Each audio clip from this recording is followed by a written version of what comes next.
Great Trial of 1922. The historical trial of Mahatma Gandhi and Sri Shankarlal Gelabhai Bankar, editor and printer, and published respectively of Young India on charges under Section 12 124A of the Indian Penal Code, was held on Saturday 18th March 1922 before C.N. Broomfield, ICS District and Sessions Judge, Ahmedabad. Sir J.T. Strangman, Advocate General, with Rao Bahadur Girdharlal Uttamram, Public Prosecutor of Ahmedabad, appeared for the Crown. Mr. A.C. Wild, Remembrancer of Legal Affairs, was also present. Mahatma Gandhi and Sri Shankarlal Bankar were undefended. Among the members of the public who were present on the occasion were Kasturba Gandhi, Sarojini Naidu, Pandit M. Malviya, Sri N.C. Kelkar, Srimati J.B. Petit, and Srimati Anusuya-ben Sarabhai. The judge who took his seat at 12 noon said that there was slight mistake in the charges were then read out by the registrar. These charges were of bringing or attempting to excite disaffection towards His Majesty's government established by law in British India, and thereby committing offences punishable under Section 124A of the Indian Penal Code, the offences being in three articles published in Young India of September 29 and December 15 of 1921 and February 23 of 1922. The offending articles were then read out. First of them was tampering with loyalty, and second, the puzzle and its solution, and the last was shaking the mails. The judge said that the law required that the charges should not be read out but explained. In this case, it would not be necessary for him to say much by way of explanation. The charge in each case was that of bringing or attempting to excite into hatred or contempt, or exciting or attempting to excite disaffection towards His Majesty's government established by law in British India. Both the accused were charged with the three offences under Section 124A contained in the articles read out, written by Mahatma Gandhi and printed by Sri Shankar Bankar. The charges having been read out, the judge called upon the accused to plead the charges. He asked Gandhiji whether he pleaded guilty or claimed to be tried. Gandhiji said, "I plead guilty to all the charges. I observe that the king's name has been omitted from the charge, and it has been properly omitted." The judge asked Sri Bankar the same question, and he too readily pleaded guilty. The judge wished to give his verdict immediately after Gandhiji had pleaded guilty, but Sir Strangman insisted that the procedure should be carried out in full. The Advocate General requested the judge to take into account the occurrences in Bombay, Malabar, and Chauri Chaura leading to rioting and murder. He admitted, indeed, that in these articles you find that non-violence is insisted upon as an item of the campaign and of the creed, but the added, of what value is it to insist on non-violence if incessantly you preach disaffection towards the government and hold it up as a treacherous government, and you openly and deliberately seek to instigate others to overthrow it? These were the circumstances which he asked the judge to take into account in passing sentence on the accused. As regards Sri Bankar, the second accused, the offence was lesser. He did the publication but did not write. Sir Strangman's instructions were that Sri Bankar was a man of means, and he requested the court to impose a substantial fine in addition to such term of imprisonment as might be inflicted upon. Quote, Mr. Gandhi, do you wish to make any statement on the question of sentence? Gandhiji, I would like to make a statement. Quote, could you give me in writing to put it on record? Gandhiji, I shall give it as soon as I finish it. Gandhiji then made the following oral statement, followed by a written statement that he read.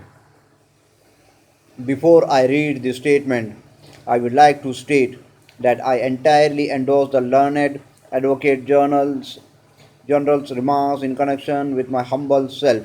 I think that he has made because it is very true, and I have no desire whatsoever to conceal from this court the fact that to preach disaffection towards the existing system of government has become almost a passion with me, and the Advocate General is entirely in the right when he says that my preaching of disaffection did not commence with my connection with young India, but that it commenced much earlier. And in the statement that I am about to read, it will be my painful duty to admit before this court that it commenced much earlier than the period stated by the Advocate General. It is a painful duty with me, but I have to discharge that duty knowing the responsibility that rests upon my shoulders, and I wish to endorse all the blame that the learned Advocate General has thrown on my shoulders in connection with the Bombay occurrences, Madras occurrences, and the Chori Chora occurrences. Thinking over these things deeply and sleeping over them night after night, it is impossible for me to dissociate myself from the diabolical crimes of Chori Chora or the mad outrages of Bombay. He is quite right when he says that as a man of responsibility, a man having received a fair share of education, having had a fair share of experience of this world, I should have known the consequences of every one of my acts. I know them. I knew that I was playing with fire.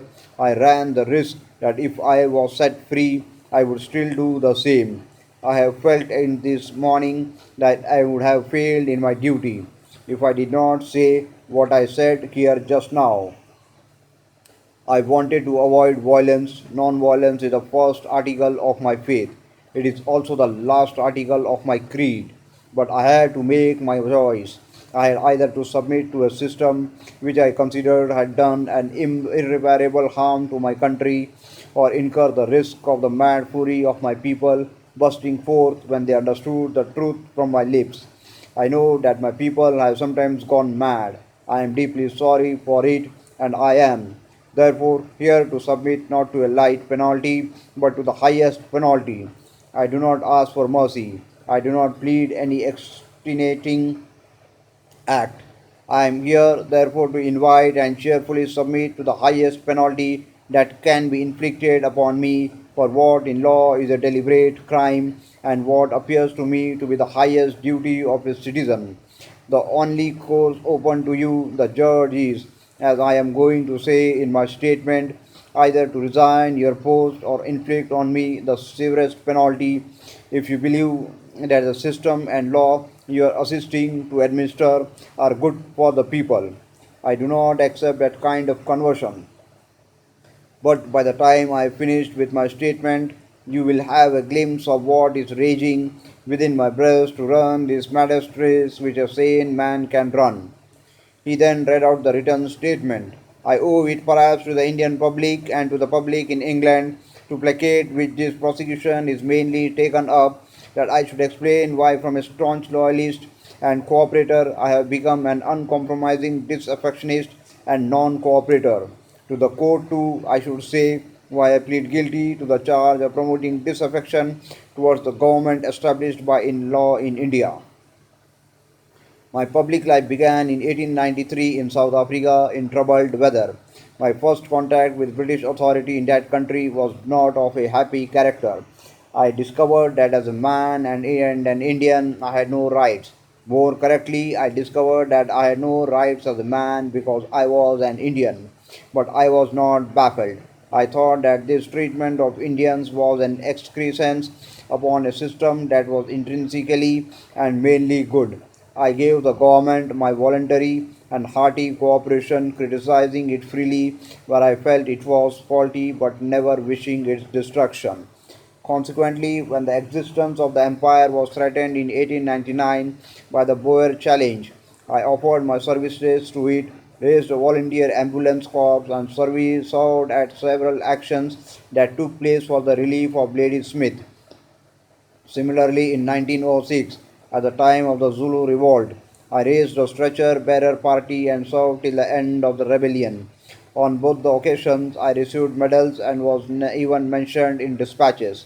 For my work in South Africa, I was given by Lord Hardinge a Kaiser e Hind gold medal. When the war broke out in 1914 between England and Germany, I raised a volunteer ambulance cars in London, consisting of the then resident Indians in London, chiefly students.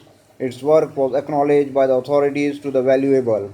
Lastly, in India, when a special appeal was made at the War Conference in Delhi in 1918 by Lord Chelmsford for recruits, I struggled at the cost of my health to raise a corps in Kedah, and the response was being made when the hostilities ceased and orders were issued that no more recruits were wanted. In all these efforts at service, I was actuated by the belief that it was possible by such services to gain a status of full equality in the empire for my countrymen. The first shock came in the shape of the Rowlatt Act, a law designed to rob the people of all real freedom. I felt called upon to lead an intensive agitation against it. Then followed the Punjab horrors, beginning with the massacre at Jallianwala Bagh and culminating in crawling orders, public flogging, and other indescribable humiliations. I discovered too that the plighted word of the Prime Minister to the Muslims of India regarding the integrity of Turkey and the holy places of Islam was not likely to be fulfilled. But in spite of the forebodings and the grave warnings of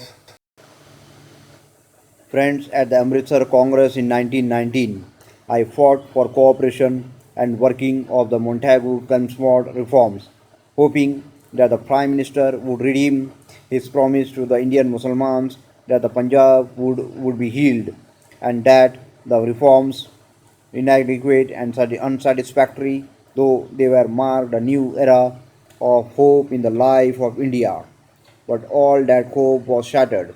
The Khilafat promise was not to be redeemed. The Punjab crime was whitewashed, and most culprits went not only unpunished but remained in service, and some continued to draw pensions from the Indian revenue, and in some cases were even rewarded. I saw too that not only did the reforms not mark a change of heart, but they were only a method of further reigning India of her wealth and prolonging her servitude. I came reluctantly to the conclusion that the British connection had made India more helpless than she ever was before. Politically and economically, a disarmed India has no power of resistance against any aggressor if she wanted to engage in an armed conflict with him. So much is this the case that some of our best men consider that India must take generations before she can achieve dominion status. She has become so poor that she has little power of resisting famines. Before the British advent, India spun and wove in her millions of cottages just the supplement she needed for adding to her meager agriculture resources. This cottage industry, so vital for India's existence, has been ruined by incredibly heartless and inhuman processes as described by English witness. Little do town dwellers how the semi starved masses of India are slowly sinking to lifelessness. Little do they know that their miserable comfort represents the brokerage they get for their work they do for the foreign exploiter, that the profits and the brokerage are sucked from the masses. Little to realize that the government established by law in British India is carried on for this exploitation of the masses.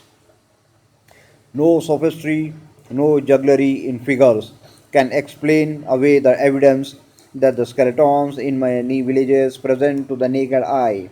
I have no doubt whatsoever that both England and the town dweller of India will have to answer if there is a God above for this crime against humanity, which is perhaps unequaled in history.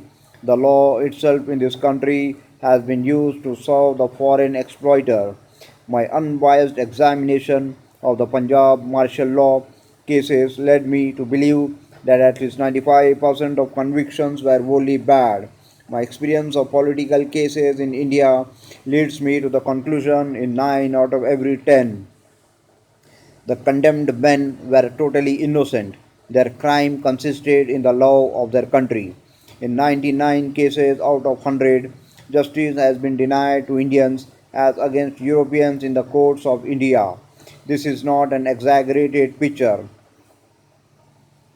It is the experience of almost every Indian who has had anything to do with such cases.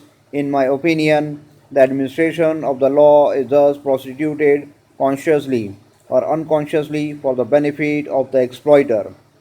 The greater misfortune is that the Englishmen and their Indian associates in the administration of the country do not know that they are engaged in the crime I have attempted to describe. I am satisfied that many Englishmen and Indian officials honestly systems devised in the world and that India is making steady though slow progress. They do not know to subtle but effective system of terrorism and an organized display of force on the one hand and the deprivation of all powers of retaliation or self-defense on the other has emasculated the people and induced in them the habit of simulation. This awful habit has added to the ignorance and the self-deception of the administrators. Section 124A, which I am happily charged, is perhaps the prince among the political sections of the Indian Penal Code designed to suppress the liberty of the citizen. Affection cannot be manufactured or regulated by law. If one has no affection for a person or system, one should be free to give the fullest expression to his disaffection, so long as he does not contemplate, promote, or incite to violence. But the section under which mere promotion of disaffection is a crime, I have studied some of the cases tried under it. I know that some of the most loved of India's patriots have been convicted under it. I consider it a privilege, therefore, to be charged under that section. I have endeavored to give in their briefest outline the reasons for my disaffection. I have no personal ill will against any single administrator, much less can I have any disaffection towards the king's person. But I hold it to be a virtue to be disaffected towards a government which in its totality has done more harm to India than any previous system. India is less manly under the British rule than she ever was before. Holding such a belief, I consider it to be a sin to have affection for the system, and it has been a precious privilege for me to be able to write what I have in the various articles tendered in evidence against me. In fact, I believe that I have rendered a service to India and England by showing in non cooperation the way out of the unnatural state in which both are living. In my opinion, non cooperation with evil is as much a duty as is cooperation with good.